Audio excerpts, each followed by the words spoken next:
चलिए दोस्तों, स्वागत है आप सभी का वर्ल्ड अफेयर्स चैनल पर। स्टार्ट करते हैं अपने आज के करंट अफेयर डेली बेसिस पर। यहाँ पर आप पढ़ सकते हैं कि point organization special day, MCQ day, news of the day, NPYQs. आप मेरा टेलीग्राम चैनल ज्वाइन करें, अमन सर ऑफिशियल, आपको पीडीएफ और लिंक मिल सके। और आप ये वीडियो डेली बेसिस पर 6 AM पर वर्ल्ड अफेयर के वीडियो सेक्शन में देख सकते हैं। रेगुलर देखने पर ज़्यादा बेनिफिट होगा। आज के दिन की शुरुआत करते हैं। देखिए, हो सूदी जो है, इनको रिसेंटली मैनेजिंग डायरेक्टर और चीफ एग्जीक्यूटिव ऑफिसर बनाया गया किस इंश्योरेंस कंपनी का? तो ये IFFCO Tokyo general insurance company है, जिसका इन्हें जो है चीफ एग्जीक्यूटिव ऑफिसर और एमडी बनाया गया है। तो इनके बारे में जान लेते हैं। पहली बात तो ये फाइनेंशियल एडवाइजर रह चुके हैं, हेड रह चुके हैं इंटरनल ऑडिट और लीगल टीम के। और साथ के साथ इनकी जर्नी जो है 1982 में स्टार्ट हुई थी। ठीक है, इन्होंने सबसे पहले starting Indian farmer fertiliser cooperative limited में इफ्को में ही की थी। और ये स्थापक भी रह चुके हैं, एक तरह से फाउंडिंग मेंबर भी रह चुके हैं IFFCO Tokyo general insurance company के 2000 में। तो इम्पोर्टेंट है, तो अब इनको जो है इस पोस्ट पे रखा गया है। अभी इसके बारे में जान लेते हैं, कंपनी के बारे में। तो IFFCO Tokyo general insurance company जो है ये 51:49 जॉइंट वेंचर है, जिसमें इफ्को 51 है और जापान टोक्यो जो है ये 49 है। और ये फर्म जो है इंश्योरेंस प्रोवाइड कराती है मोटर, हेल्थ, ट्रैवल, इन सब में। चलिए देखिए, दूसरा क्वेश्चन आप सभी के सामने। इंडियन एयरफोर्स ने हाल फिलहाल में जो है फर्स्ट स्क्वाड्रन जो है उसे डिप्लॉय किया है, जो आप सभी जानते हैं S-400 air defence missile system. कौन सी स्टेट में? तो ये कौन सी स्टेट में? ये पंजाब में डिप्लॉय किया गया है। तो S-400 मिसाइल डिफेंस जो है पहली बार जो भी स्क्वाड्रन, जो फर्स्ट स्क्वाड्रन डिप्लॉय किया गया, पंजाब में डिप्लॉय किया गया। ठीक है, तो 2 मिलिट्री टीम है जो कि इस पूरे S स्क्वाड्रन जो डिफेंस सिस्टम है इसको ऑपरेट कर सकती है। ये पूरा सिस्टम हमने रशिया से परचेज किया था, जो कि किसी भी ठीक है एनिमी कंट्री के 400 किलोमीटर की रीच में जा सकता है। पूरा डिटेल जानते हैं S-400 मिसाइल डिफेंस सिस्टम की। तो ये हमने रशिया से परचेज किया था 5 बिलियन USD में। ठीक है, और ये 2 रेजिमेंट्स जो हैं इनमें जो है डिप्लॉय, 2 रेजिमेंट्स हैं जिनको इनकी ट्रेनिंग दी गई है और डिप्लॉय भी किया गया है। 2022 तक जो है इसकी ऑपरेटिंग भी स्टार्ट हो जाएगी। डेफिनेटली ये एक तरीके से जो चाइना की लोकेशन है, इंडिया के साथ जितनी भी लोकेशन मिलती है वहाँ पर एक एडवांटेज के रूप में मिल सकता है, जैसे एग्जांपल अरुणाचल LAC के लोकेशन पे। चलिए देखिए, इंपॉर्टेंट क्वेश्चन आप सभी से पूछा जा सकता है। इंडिया और कौन सा ऐसा देश है जिसने लॉन्च किया है pilot project pre arrival custom data exchange? तो मालदीव्स के साथ किया गया।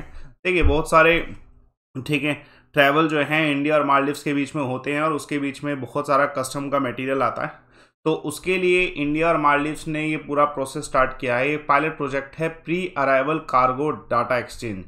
तो इम्पोर्टेंट है ये, इसका जो पूरा एग्रीमेंट साइन किया गया था विवेक जोहरी जो हमारे चेयरमैन है कस्टम के, और अब्दुल्ला शरीफ जो कि मालदीव्स के कस्टम हेड हैं, इन दोनों के द्वारा जो है इसको एक वर्चुअल सेरेमनी में साइन किया गया, इसको जॉइंटली लॉन्च किया गया। अब इसका बेनिफिट क्या होगा? इस पायलट प्रोजेक्ट से होने के वाला है कि जो 2 देश हैं इनके बीच में एक तरीके से कस्टम पेमेंट्स जो हैं और फ्रॉड्स जितने भी होते हैं उन सभी को कम से कम किया जाएगा। क्लियरेंस बहुत जल्दी हो जाएगी, टाइम कम लगेगा इसमें। सप्लाई चेन जो है इजी हो जाएगी, बायलैटरल ट्रेड जो है आसान हो जाएगा। तो मतलब बेनिफिशियल है। चलिए देखिए, इंपॉर्टेंट क्वेश्चन, हाल फिलहाल में किसने लॉन्च रिलीज किया है? ठीक है, अरूप रॉय चौधरी जी की ऑटोबायोग्राफी। तो किसके द्वारा रिलीज किया गया? तो Venkaiah Naidu ji, vice president of India. तो ये अरूप रॉय चौधरी जी हैं। ये ध्यान रखिएगा, इनका ऑटोबायोग्राफी जो रिलीज की गई है वीके नायडू, जो वेंकैया नायडू जी है उनके द्वारा की गई है। ये एक फेमस पर्सनैलिटी है, एक बिजनेस एग्जीक्यूटिव हैं और एक प्रोफेसर हैं।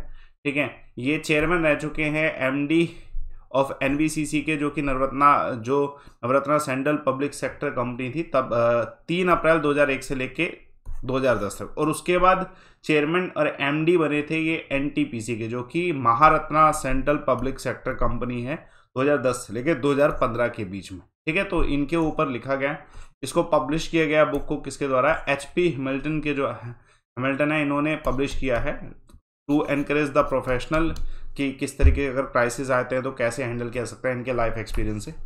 चलिए एक और क्वेश्चन देखिए, हाल फिलहाल में यूरोपियन कंट्री जो बेल्जियम है उन्होंने अनाउंसमेंट किया है कि ये अपने 7 न्यूक्लियर पावर प्लांट, जो इन टोटल 7 है, उन सभी को कौन से वर्ष तक जो है क्लोज कर देंगे। तो ये बहुत बड़ा डिसीजन है, 2025 तक क्लोज करने वाले। आप सभी जानते हैं जिस समय अभी ऐसा समय है कि एनर्जी के बहुत सारे क्राइसिस चल रहे हैं। ठीक है, और ऐसे समय में यूरोपियन यूनियन की इस कंट्री बेल्जियम के द्वारा ऐसा अनाउंसमेंट करना एक यूनिक बात है। ठीक है, एम्बिशन एक तरीके से। और दूसरा इंपॉर्टेंट ये है कि ये अनाउंसमेंट जो की गई है कौन से वर्ष के लिए की गई है, 2025, जो डेफिनेटली नियर बाय है। ठीक है, तो अभी वैसे बेल्जियम जो है 100 मिलियन यूरोस इन्वेस्ट कर रहा है न्यूक्लियर टेक्नोलॉजी में। इसका मतलब ये नहीं है कि अपने जो स्टेटमेंट है उसको चेंज करने वाले हैं, इन्वेस्टमेंट जरूर हो रही है। ठीक है, लेकिन ये अभी पर्पसफुल इन्वेस्टमेंट है और 2025 तक ये क्लोज कर देंगे 7 न्यूक्लियर पावर प्लांट्स। चलिए देखिए, इंपॉर्टेंट क्वेश्चन है, कौन सी यूनिवर्सिटी को मिला है हाल फिलहाल में digital innovation of the year award? तो ये ओपी जिंदल ग्लोबल यूनिवर्सिटी है। ठीक है, जिंदल ग्लोबल यूनिवर्सिटी को ये अवार्ड मिला है क्योंकि इन्होंने 2 सालों में बहुत सारा डिजिटल ट्रांसफॉर्मेशन में वर्क किया है। एक इम्पैक्टफुल इनकी जर्नी रही है 2 सालों में, इसी वजह से जो है ये अवार्ड दिया गया है। ठीक है, और ये award Times Higher Education provide करता है। देखिए, टाइम्स हायर एजुकेशन ने जो इस बार अवार्ड प्रोवाइड किया है, इसमें सिर्फ एक इंडियन यूनिवर्सिटी, सिर्फ जिंदल यूनिवर्सिटी ही रही थी शॉर्टलिस्ट होती, उसके अलावा कोई भी यूनिवर्सिटी इंडिया से शॉर्टलिस्ट नहीं हुई इस कैटेगरी में। ठीक है, और भी बहुत फेमस यूनिवर्सिटी है जैसे हांगकांग की यूनिवर्सिटी, ये सब जो है इसमें नॉमिनेट हुई थी, लेकिन जीती जो है जिंदल ग्लोबल यूनिवर्सिटी है। ठीक है, इन्होंने बहुत सारा एक्सपोजर दिया है स्टूडेंट्स को। ठीक है, रिसर्च की फील्ड में। चलिए देखिए, इंपॉर्टेंट क्वेश्चन, हाल फिलहाल में कौन सी कंपनी है जिन्होंने एक्वायर किया है US based cyber security consulting provider Edgile, $230 million का? तो ये विप्रो ने एक्वायर किया है। विप्रो ने डेफिनेटली, आप इधर देख सकते हैं। ठीक है, देखो अब इतना अमाउंट यूज़ करके एक्वायर किया है तो डेफिनेटली इनकी शेयर वैल्यूज तो इंक्रीज होनी थी। तो शेयर वैल्यू हाल फिलहाल में 2% इंक्रीज हुई है ड्यू टू दिस एक्वायर। ये जो कंपनी है, ठीक है, एडगिल, ये टेक्सास बेस्ड कंपनी है जो साइबर सिक्योरिटी सॉल्यूशन प्रोवाइडर है एक तरीके से, है ना। और इससे क्या होगा कि डेफिनेटली जितने भी रिस्क साइबर सिक्योरिटी संबंधित है उन सभी को अब ये कंपनी हैंडल कर पाएगी क्योंकि इन्होंने कंप्लीटली उसे एक्वायर कर लिया है ना। तो एक तरीके से विप्रो का साइबर ट्रांसफॉर्मेशन एडवांटेज है ये। चलिए देखिए, एक और क्वेश्चन देखिए, इस क्वेश्चन का आंसर क्या है। हाल फिलहाल में कौन से ऐसे व्यक्ति हैं जिन्होंने, ठीक है, tribal corporative marketing development federation of India के, जिन्होंने हाल फिलहाल में बहुत सारे जो है प्रोजेक्ट लॉन्च करे हैं? तो डेफिनेटली अर्जुन मुंडा जी के द्वारा ही किए जाएंगे, है ना। तो अर्जुन मुंडा जी ने हाल फिलहाल में जो जितने भी प्रोजेक्ट लॉन्च किए उसमें सबसे इंपॉर्टेंट रहा है, ठीक है, वन धन क्रॉनिकल। ये वन धन क्रॉनिकल लॉन्च जो किया गया ये सबसे ज़्यादा इंपॉर्टेंट रहा है। ये एक तरीके से इन डेप्थ रिसोर्स प्रोवाइड करेगा जितना भी जो है ट्राइफाइड एक्टिविटीज़ हुई हैं, इंपॉर्टेंट स्कीम्स लाई गई हैं, ठीक है, जितना भी ट्राइबल एंटरप्राइजेस जितने भी हैं इंडिया में, उन सभी की अचीवमेंट्स को इस पूरे क्रॉनिकल में दर्शाया जा रहा है। ठीक है, सो डैट की अचीवमेंट्स को दर्शाया जाएगा, डेफिनेटली तभी मोटिवेट होंगे। ठीक है ना। और जैसे 16 लाख ट्राइबल्स हैं जिन्होंने बहुत ज़्यादा एफर्ट्स करे हैं, और डेफिनेटली आप सभी जानते हैं कि बहुत सारे जो है ट्राइबल एरिया के जो प्रोडक्ट्स हैं उनको एमएसपी की लिस्ट में डाला गया। ये भी इन सब चीज़ों क्रॉनिकल्स में जो है ऐड किया गया। ठीक है, कौन सी स्टेट गवर्नमेंट है जिसने लॉन्च किया है सीएम डैशबोर्ड? तो तमिलनाडु के द्वारा। ये एक यूनिक है, ठीक है, यूनिक कंसेप्ट है। तमिलनाडु के जो गवर्नमेंट के सीएम हैं एमके स्टालिन, उनके द्वारा ये अनाउंसमेंट की गई है कि इन्होंने एक सीएम डैशबोर्ड बनाया। अब इसमें होगा क्या है, इसमें रियल टाइम इन्फॉर्मेशन सीएम को डायरेक्ट मिलेगी about many things. Example, rainfall जो पैटर्न है वो कैसे चल रहा है, वाटर स्टोरेज लेवल कहाँ पे कितना है, हेल्थ रिलेटेड इन्फॉर्मेशन मिल पाएगी। इस पूरे अनाउंसमेंट में जो है minister of water resource Durai Murugan भी सम्मिलित थे और आईटी मिनिस्टर मनु थंगराज भी सम्मिलित थे। देखिए, इस डैशबोर्ड का बेनिफिट क्या होगा, ये अभी फर्स्ट बैच जो है उसमें वाटर रिसोर्स से संबंधित चीज़ों को ज़्यादा जो है इंपॉर्टेंस दी गई है। ये उसके अलावा रेनफॉल पैटर्न का अपडेट मिलता रहेगा। ठीक है, तो अब इसमें धीरे धीरे और भी चीज़ें अपडेट होने वाली हैं जो कि सीएम को डायरेक्ट इन्फॉर्मेशन मिलेगी whatsoever is happening in the state. चलिए एक और क्वेश्चन देखिए।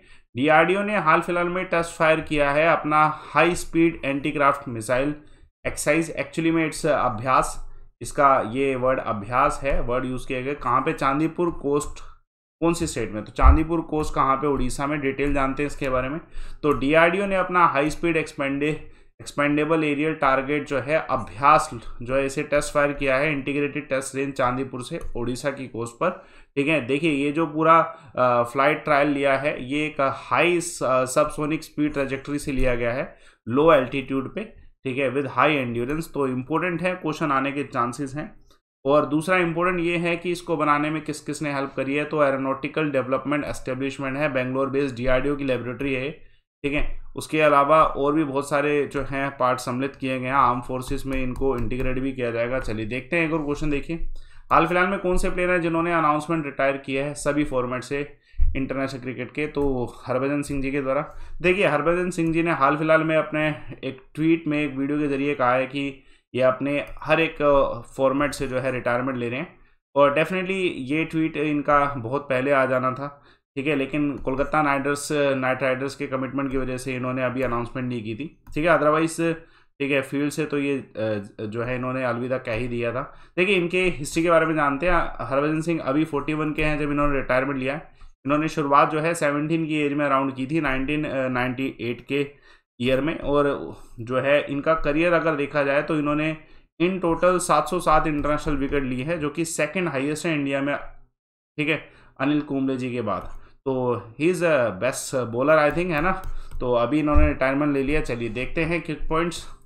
तो क्विक पॉइंट्स में सबसे इम्पोर्टेंट, इंडिया ने हाल फिलहाल में अफगानिस्तान को कितना टन वीट जो है सेंड किया है, तो definitely India is helping 50,000 ton. और ठीक है, कौन सा ऐसी लोकेशन जहाँ पर चाइना पिलर ऑफ शेम जो है रिमूव किया गया है, तो हांगकांग में रिमूव किया है, बड़ी बात। दूसरा इंपॉर्टेंट ये है कि तालिबान ने डिस्ट्रॉय किया हाल फिलहाल में बॉर्डर फेंसिंग किस देश की, तो किस देश के साथ की, तो आंसर है पाकिस्तान। कल मैंने एक सवाल पूछा था आप सभी से दोस्तों, किंग हर्षवर्धन जो है इनके, ठीक है, what is the name of the court poet, इनके जो जगह पे जो कोर्ट पोइट थे, ठीक है, इनके कोर्ट में, ठीक है, जो कवि थे उनका नाम बताइए। तो रितेश शर्मा के द्वारा, ठीक है, परफेक्ट आंसर, ठीक है, बाणभाटा, ठीक है, इनके ऊपर हर्षचरित्रा भी लिखी गई, ये सब चीज़ें आपको पता ही होना चाहिए। देखिए आज का सवाल बेटा कमेंट बॉक्स पे सारे आंसर दिया करो डिटेल फॉर्म में, बेनिफिट होगा आप ही को, आप ही की प्रैक्टिस अच्छी होगी।